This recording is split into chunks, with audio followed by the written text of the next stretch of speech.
Assalamualaikum warahmatullahi wabarakatuh. Perkenalkan nama saya Aurelia Yuniasti dengan NIM 4112201117. Pada video kali ini saya akan mempresentasikan hasil final equity report saya, yaitu PT Tiga Raksa Satria Tbk. Jadi untuk dari 4 emiten yang saya pilih sebelumnya, saya memutuskan untuk mengambil PT Tiga Raksa Satria. PT Tiga Raksa Satria, atau selanjutnya akan disebut Perseroan, mulai beroperasi pada bulan Januari pada tahun 1988 dengan mengambil unit alih dari PT Tiga Raksa atau yang bisa kita sebut pendiri dan pemilik 100% saham sebelum Perseroan. Hanya dalam waktu 2 tahun dan 4 bulan sejak mulai beroperasi, Perseroan mencatatkan sahamnya pada 21 April tahun 1990 di Bursa Efek Jakarta dan Bursa Efek Surabaya. Selanjutnya yaitu aksi korporasi.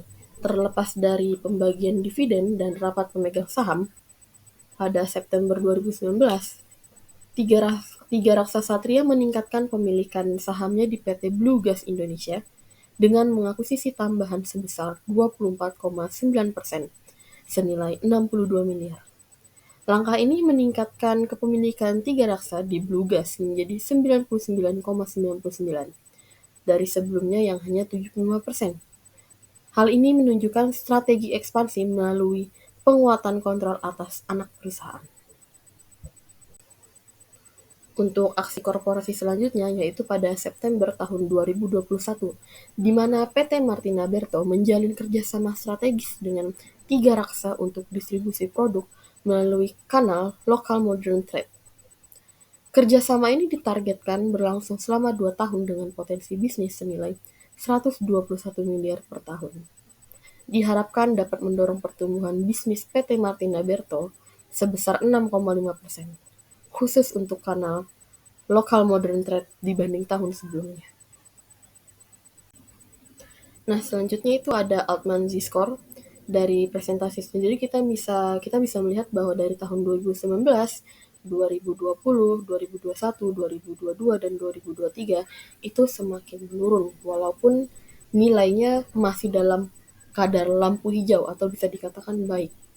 Lalu pertanyaannya, mengapa saya tetap ambil PT Tiga Raksa Satria ini?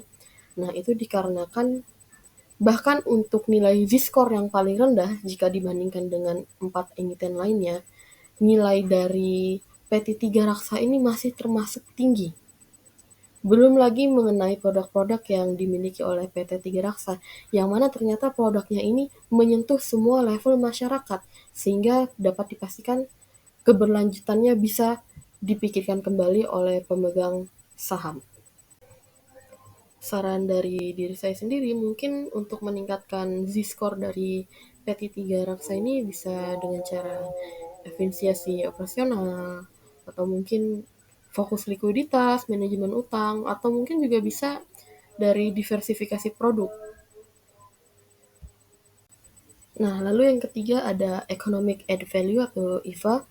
Jadi berdasarkan data Economic Value Added PT Tiga Raksa Satria, dari tahun 2019 hingga 2023, terlihat bahwa perusahaan secara konsisten menghasilkan nilai EVA yang positif. Hal ini menunjukkan bahwa perusahaan berhasil menciptakan nilai tumbuh ekonomis bagi para pemegang sahamnya, karena laba operasional setelah pajak atau NOPAT melebihi biaya modal yang digunakan. Nah, pada tren EVA di PT Tiga Raksa Satria ini, dia menunjukkan fluktuasi naik turun, tetapi secara umum tetap berada di rentang yang positif. Nah, bisa kita lihat pada tahun 2022 menunjukkan nilai EVA tertinggi dibanding tahun lainnya, yang mencerminkan kinerja luar biasa dalam tahun tersebut. Meskipun terdapat sedikit penurunan EVA di tahun berikutnya, angka yang tetap positif menunjukkan bahwa perusahaan masih mampu untuk menciptakan kekayaan bagi para pemegang sahamnya. Nah, yang terakhir itu ada saran dan rekomendasi saya.